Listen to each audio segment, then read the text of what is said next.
Hello everyone, मैं हूं पंकज कुमार साव और आप सभी का आपके अपने चैनल नैन स्टडी क्लासेस में स्वागत करता हूं। आज हम क्लास 11th जीव जगत के बारे में पढ़ेंगे।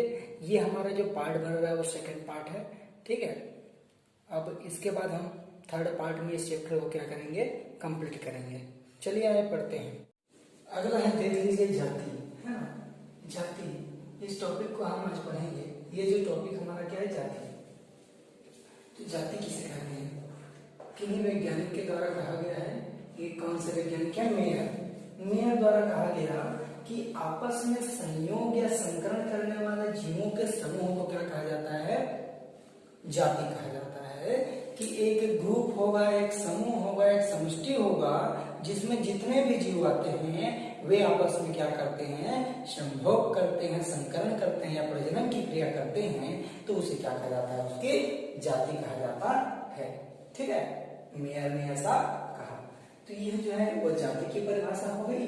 अब देख लीजिए, जाति में संकरण से जो जीन उत्पन्न होगा, जो जीव उत्पन्न होगा, उसके जो जीन होंगे वो क्या होंगे, लगभग एक समान होंगे। ठीक है, संकरण से जाति में क्या होंगे, अगर संकरण से जो भी जीव उत्पन्न होगा, जो भी जीव जन्म लेगा, उसकी जो जीन की कोशिका है ना, कोश है, जीन कोश है, वो क्या होगा, समान होगा।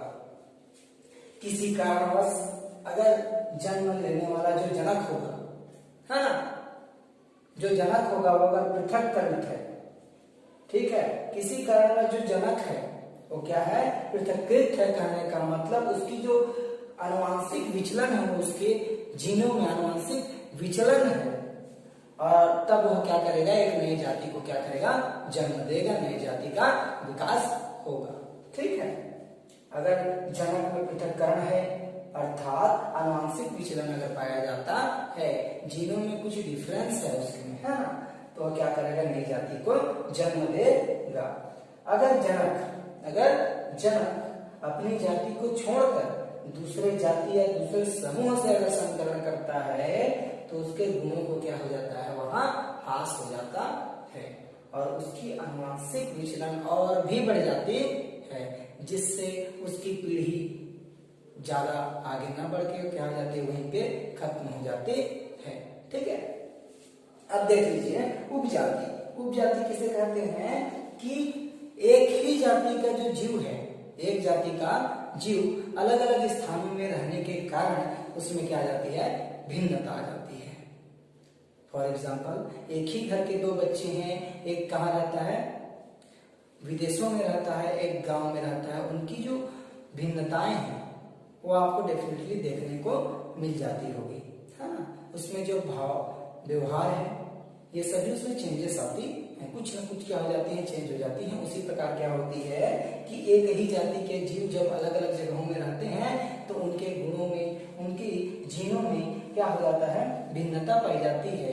इसलिए क्या कहा जाता है, उसे उपजाति कहा जाता है। फॉर एग्जाम्पल यहाँ लिखा हुआ है भारतीय कौवा, है ना, जिसे वर्मीय कौवा और लंकाई कौवा, इन तीनों का देख लीजिए, यहाँ पे वैज्ञानिक नाम लिखा हुआ है कि कार्वस स्प्लेंडस, ये भारतीय कौवा को कहा जाता है। और वर्मी कौवा किसे कहते हैं, उसका जो वैज्ञानिक नाम है कार्वस स्प्लेंडस इंसोलेंस। अगला देख लीजिए लंकाई कौवा। लंकाई कौवा क्या है, कार्वस स्प्लेंडस प्रोटेगेलस, है ना, कार्वस स्प्लेंडस प्रोटेगेलस, ये है आपका। ठीक है, तो इस चीज को हमको जानना है कि जाति किसे कहते हैं, उपजाति किसे कहते हैं। अगला जो टॉपिक है वह है जाति की अवधारणा। ठीक है, जाति की अवधारणा। तो इसमें देख लीजिए क्या होता है जाति की अवधारणा में कि जब जो विभिन्न जाति है वो आपस में क्या करते हैं, संकरण करते हैं। दो विभिन्न जातियां आपस में जब क्या करती हैं, संकरण करते हैं, संभोग करती हैं, तो एक संकर जीव क्या होता है, जन्म लेता है। ठीक है, कि दो विभिन्न जाति समान नहीं होगी, दो विभिन्न जाति आपस में संभोग करते हैं, प्रजनन करते हैं या संकरण करते हैं, तो जो जन्म होगा वो क्या होगा, एक संकर होगा। ठीक है, देखिए इस जीव की अवधारणा में मूल रूप से आपका एग्जाम्पल दे रहा हूं कि नर गधे के साथ अगर मादा घोड़े का संभोग होता है या संकरण होता है तो जो संतान जन्म लेगी उस संतान को क्या कहेंगे, मूल कहेंगे। उसी प्रकार जेब्राइड किसे कहते हैं? गधे और जेब्रा के आपस में संकरण से होने वाले संतान को क्या कहा जाता है? जेब्राइड कहा जाता है। ठीक है, अब देख लीजिए, जीवों की एक जाति में बहुरूपता पाई जाती है। जीवों की जाति में एक ऐसी होती है जहां बहुरूपता पाई जाती है। फॉर एग्जाम्पल मधुमक्खी, मधुमक्खियों के समूह में नर मधुमक्खी होते हैं, रानी मधुमक्खी होते हैं और श्रमिक मधुमक्खी होते हैं।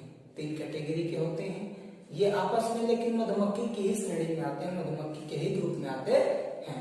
ठीक है, अब देखिए इसमें वैज्ञानिक जो अवधारणा है, ठीक है, जाति की अवधारणा में वैज्ञानिकों ने किस तरीके से अपनी परिभाषा किया है ना, जाति के लिए परिभाषा दिया है, किस किस आधार पर दिया है उसको देखते हैं।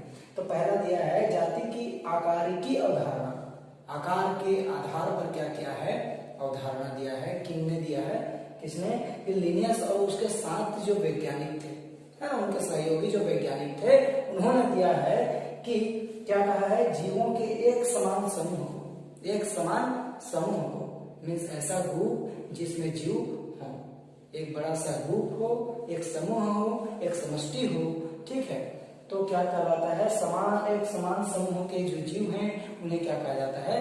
जाति की संज्ञा दी गई है, जाति कहा जाता है। ठीक है, ये किनके द्वारा कहा गया है? लिनियस और उनके साथी वैज्ञानिकों द्वारा कहा गया है। वैज्ञानिक अवधारणा की दूसरी जो है वो कौन सी पॉइंट है? जैव वैज्ञानिक अवधारणा, है ना, जाति की जैव वैज्ञानिक अवधारणा। इससे किसने कहा है? मेयर और उनके साथी ने कहा है। ठीक है, ये परिभाषा मेयर और उनके साथियों ने दिया है। क्या है कि जाति आपस में संयोग करने वाला समूह होता है। जाति में ऐसे जनसंख्या होती है, जाति में ऐसा समूह होगा जो आपस में क्या करता हो? संभोग करता हो, संयोग करता हो, संकरण करते हो। ठीक है, तो उसे क्या कहा जाता है? जाति कहा जाता है। किनके द्वारा? मेयर द्वारा कहा गया है। तीसरा देख लीजिए, जाति की जनकीय अवधारणा। ठीक है, जनकीय अवधारणा। अब देखिए, जाति जो जाति है ना, अंतरा प्रजनन करने वाले जीवों की ऐसी आबादी, कहने का मतलब एक जाति के जीव दूसरे जाति के जीव से संकरण करते हैं, उसे क्या कहा जाता है? अंतरा जाति। अपने जाति से हटकर दूसरे जाति पर क्या करना? संकरण करके संतान की उत्पत्ति करना क्या कहलाता है? अंतरा जाति प्रजनन कहलाता है, अंतरा प्रजनन कहलाता है। जाति अंतरा प्रजनन करने वाले जीवों की एक ऐसी आबादी है, ठीक है ना, अंतर जाति में प्रजनन करके आबादी को, अपनी संतान को क्या करते हैं? जन्म देते हैं, जिसमें जो जीव पैदा होता है वो क्या होता है? एक समान होता है। ये जीन की अवधारणा है ना, जीनिक अवधारणा कहा गया है। जिनके जीन क्या होते हैं? समान होते हैं, इसलिए क्या होते हैं? जो जीव होते हैं वो एक समान होते हैं। ठीक है, अब देख लीजिए, ये जीन की अवधारणा की जो है ना, उसके लक्षण मुख्य रूप से क्या है कि मुख्य पहला लक्षण क्या होना चाहिए? अंतरा जाति प्रजनन होना चाहिए, अंतरा प्रजनन होना चाहिए। दूसरा क्या कहता है? जब अंतरा प्रजनन होगी तो उसमें जो जीव जन्म लेगा वो कौन से होगा? एक समूह, एक समान का जीव होगा। ठीक है, तीसरा, इस प्रकार जो जन्म लेते हैं जो जीव है ना, वो वातावरण में अनुकूलित होते हैं और प्राकृतिक चयन में भाग लेते हैं। ठीक है, अगला देख लीजिए, नई जाति अपना कर, है ना, अपना करने के लिए क्या करते हैं? नई जाति में उत्पन्न करने के बाद ये क्या करते हैं?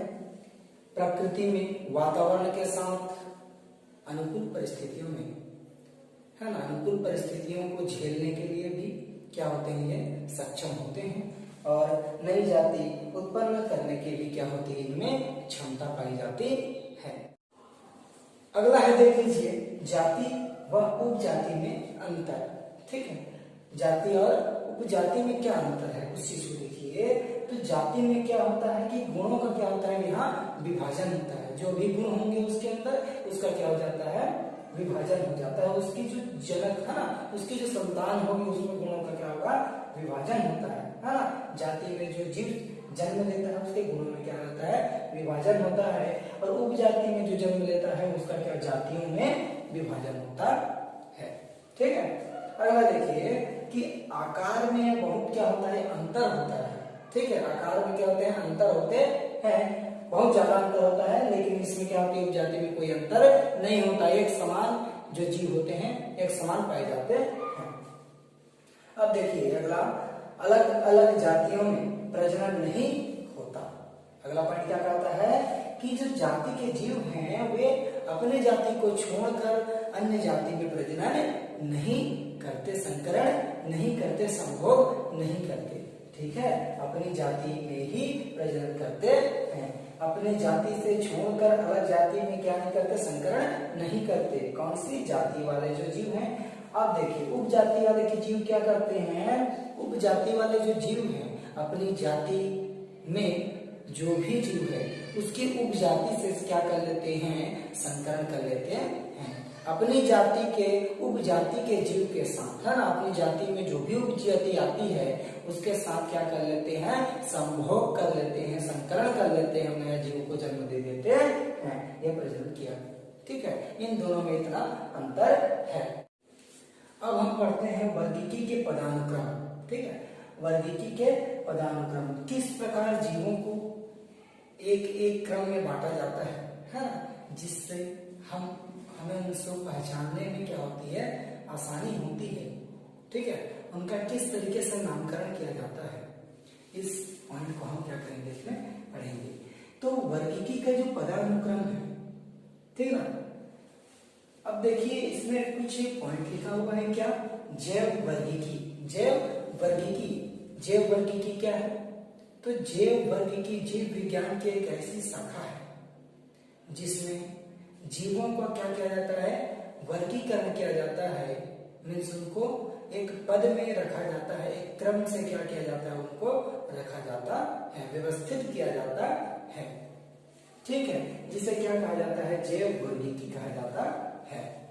ठीक है, अब देखिए उसी के अंतर्गत वर्गक और संवर्ग, जिन वर्गीकरणों में जो भी, है ना, वर्गीकरण के अंतर जो भी पद आते हैं उन्हें क्या कहा जाता है, वर्गक या संवर्ग कहा जाता है। ठीक है ना, जैसे जिस जिस क्रम में क्या किया जाता है उनको बांटा जाता है, उसी क्रम को क्या कहा जाता है, संवर्ग या तो वर्गक कहा जाता है।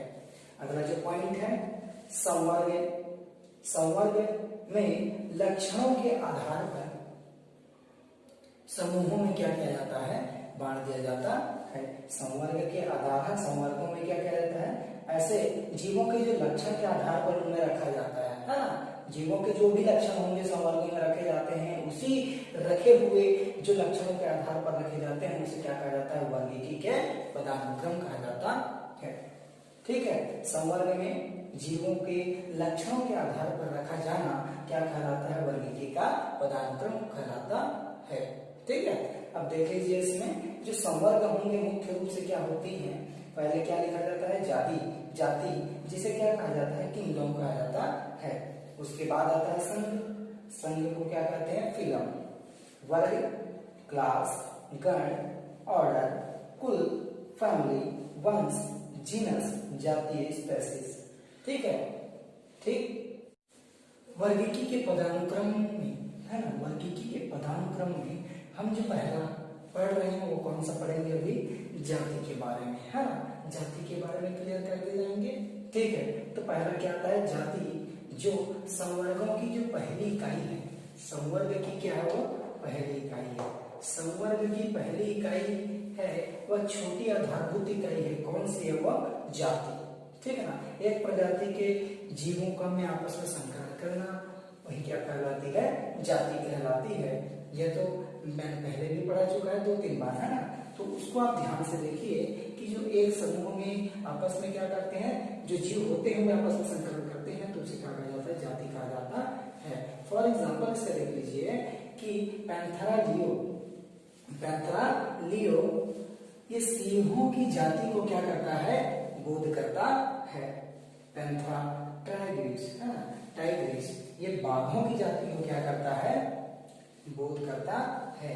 और पैंथेरा पार्डस जो होती है वो चीता की जाति को क्या करता है, बोध करता है। लेकिन इसमें जो पैंथेरा वर्ड है वो तीनों में लागू हुआ, तो इसलिए वो क्या है, वंश है ना, और जो बाद में हो रही है वो क्या आती है, जाति, है ना। कि जब वैज्ञानिक नाम दिया जाता है तो द्विनाम पद्धति के हिसाब से क्या होता है, उसके आधार पर क्या होता है, वंश पहले लिखा जाता है और जाति को बाद में लिखा जाता है। तो तीनों में पैंथरा पैंथरा पैंथरा ये समान रूप से जो वंश हैं वो तीनों में आते हैं, लेकिन जाति क्या हो जाती है, वहां अलग हो जाती है। अब देख लीजिए वंश, वंश जिनस, हाँ जिन्स। देखिए द्वितीय संवर्ग है किसका, इस संवर्ग का, इस वर्गीकी का पदानुक्रम का जो संवर्ग नंबर कितना है, यह दूसरा है। अब इसमें क्या होते हैं, समान जीवों के समूह मिलकर आपस में क्या बनाते हैं, वंश का निर्माण करते हैं। ठीक है, समान जीवों को जो समूह है वे आपस में यहाँ पे संकरण किए, लेकिन इसमें क्या किए, समान जीवों को जो समूह है क्या होंगे, यहाँ मिलकर वंश का निर्माण कर लेते हैं। अब वंश में जो क्या होता है, जो प्रजाति के जीव होते हैं, जिस प्रजाति के भी जीव होते हैं उनमें जो लक्षण होता है लगभग लगभग क्या होता है, समान पाया जाता है। ठीक है, अगला देखिए, इसी का जो एग्जाम्पल है, वंश तीनों में क्या है, सेम है, लेकिन उसकी जातियां क्या है, अलग अलग हैं। ठीक है, अलग अलग है। पैंथरा लियो सिंह, और पैंथरा पार्डस किसको कहा जाता है, चीता को कहा जाता है। पैंथरा टाइग्रिस किसको कहा जाता है, बाघ को कहा जाता है। अगला है कुल, अगला है कुल। वर्गीकी के पदानुक्रम का जो तीसरा क्रम है वह कुल, जिसे फैमिली कहा जाता है। और संवर्गों की जो क्रम है उसमें कौन से नंबर पे आता है, वह तीसरे नंबर पे आता है। कुल में क्या होता है, एक समान लक्षण वाले जो वंश सम्मिलित होते हैं। आगे बढ़ते जा रहे हैं, उसके पहले पहले जो आ रहे हैं वो एक समान होंगे, उससे बनते जाएंगे, है ना। इसके सबसे पहले हमने जाति पढ़ा, तो जाति अगर एक समान है तो वंश बनेगा। ठीक है, और वंशों का एक समूह रहेगा, अगर समान रहेगा तो नाम समान लक्षण वाले, अगर एक ही वंश है तो क्या हो जाएगा, कुल बन जाएगा। तो इसके एग्जाम्पल है इस तरीके से कि सिंह, चीता, बाघ और बिल्ली को क्या हुआ, दोनों के सभी के लक्षण क्या थे, आपस में समान होने के कारण उसे क्या रूप में रखा गया, एक समूह में, ग्रुप में रखा गया। अगला था कुत्ते व लोमड़ी। कुत्ते व लोमड़ी आपस में शिकार करने वाले ये भी हैं, लेकिन इनके कुछ लक्षण आपस में क्या होते थे, मैच करते थे। मैच करने के कारण इन्हें भी क्या रखा गया, एक अलग समूह में रखा गया। अब देखिए, दाल देने वाली, दाल पैदा होने वाले है ना, ऐसे पौधे जिसमें दाल पैदा होती है उसे पेपिलियोनेसी कुल में रखा गया। ठीक है, पेपिलियोनेसी कुल में रखा गया। और जो धान्य देने वाली जो पौधे हैं, धान देने वाले जो पौधे हैं उसे ग्रैमिनी कुल में रखा गया है। ठीक है, कुल कैसे बनता है कि वर्गों के, है ना, वंशों की जो समान लक्षण है, वंशों की जो समान लक्षण आपस में सम्मिलित हो जाने पर क्या बनते हैं, कुल बनते हैं। ठीक है, अगला देख लीजिए, चौथा नंबर क्या है, गण। गण को क्या कहा जाता है, ऑर्डर। ठीक है, तो देखिए गण अब क्या बनेगा कि एक समान क्या होंगे, कुल होंगे। एक समान कुल मिलकर क्या बनाएंगे, गण का निर्माण करते हैं। जैसे कि ये जो कुल है, कैनेडी कुल है, कैनेडी कुल और फेलिडी कुल, कैनेडी कुल और फेलिडी कुल, इन दोनों के जो लक्षण थे, इन दोनों के लक्षण वे क्या थे, आपस में समान होने के कारण इन दोनों को एक साथ, है ना, किसमें रख दिया गया, कौन से गण में, कार्निवोरा गण में क्या कर दिया गया, इसको रख दिया गया। कारण क्या था कि जो कैनिडी और फेलिडी है ना, फेलिडी, इन दोनों के जो लक्षण थे मुख्य रूप से लगभग समान है, इसलिए इसे कार्निवोरा गण में रखा गया। क्यों रखा गया, क्योंकि इसके जो कुल हैं, कुल में समान लक्षण होना चाहिए, तभी वो क्या होता है, गण कहलाता है। अगला है पांचवा नंबर, वर्ग। वर्ग को हम क्या कहते हैं, क्लास। तो देख लीजिए, इसके पहले हमने क्या पढ़ा, गण पढ़े, है ना। तो समान लक्षण वाले जो गण होंगे आपस में मिलेंगे तो क्या बनेगा, वर्ग बनेगा। ठीक है, समान लक्षण वाले जो भी गण होंगे आपस में सम्मिलित होकर, संगठित होकर क्या बनाएंगे, वर्ग बनाएंगे, क्लास बनाएंगे। तो फॉर एग्जांपल जो इसका है वे क्या होंगे, गण प्राइमेटस। पहला एग्जांपल क्या है, गण प्राइमेटस। इसके अंतर्गत मनुष्य आते हैं, बंदर आते हैं। इनके जो लक्षण होंगे, इनके जो गणों का लक्षण होगा वो क्या होगा, समान होगा। दूसरा गण कार्निवोरा, गण कार्निवोरा, जिसमें क्या आते हैं, सिंह, चीता, बाघ, कुत्ते, बिल्ली, इनकी जो गण होंगे उनके अगर लक्षण समान है ना, तो इसमें आते हैं। ठीक है, कहने का मतलब वर्ग किसे कहते हैं, समान लक्षण वाले जितने भी गण हैं आपस में संगठित हो जाने पर क्या बनता है, वर्ग बनता है। अगला देख लीजिए क्या है, संघ, जिसे क्या कहते हैं, फिलम। तो समान लक्षण वाले वर्ग आपस में मिलकर क्या बनाते हैं, संघ बनाते हैं। समान लक्षण वाले जो वर्ग हैं, क्लास हैं, आपस में सम्मिलित होकर क्या बनाते हैं, संघ बनाते हैं। ठीक है, जिसमें देख लीजिए फॉर एग्जांपल मैंने लिखा हुआ है संघ कॉर्डेटा। संघ कॉर्डेटा के अंतर्गत कौन कौन से क्या आते हैं, वर्ग आते हैं, एम्फीबिया, रेप्टिलिया और मेमेलिया। ठीक है, ये जो वर्ग हैं एम्फीबिया, रेप्टिलिया, मेमेलिया, ये क्या होते हैं, समान लक्षण वाले होते हैं, इसलिए किसमें आते हैं, संघ में आते हैं। ठीक है, संघ कॉर्डेटा के अंतर्गत आते हैं। अब देखिए लास्ट अंतिम है हमारा कि जगत। वर्गीकरण की है जो अंतिम है वो क्या है, जगत, जिसे क्या कहते हैं, किंगडम कहा जाता है। तो ये सबसे बड़ी है, सबसे सर्वोच्च संवर्गों में से सबसे बड़ी है, सबसे छोटी क्या है, जाति। ठीक है ना, तो इसमें क्या होगा, इस तरीके से इसकी परिभाषा बनेगा कि समान लक्षण वाले क्या संघ जब आपस में संगठित होते हैं, मिलते हैं, तो क्या बनता है, जगत बनता है। यह प्रभाव है, संघ या प्रभाव कहा जाता है। तो इसका जो एग्जाम्पल है, मनुष्यों को कौन से जगत में रखा गया है, तो एनिमेलिया जगत में रखा गया है मनुष्यों को। अब देख लीजिए गुलाब को प्लांटी जगत में रखा गया है। ठीक है।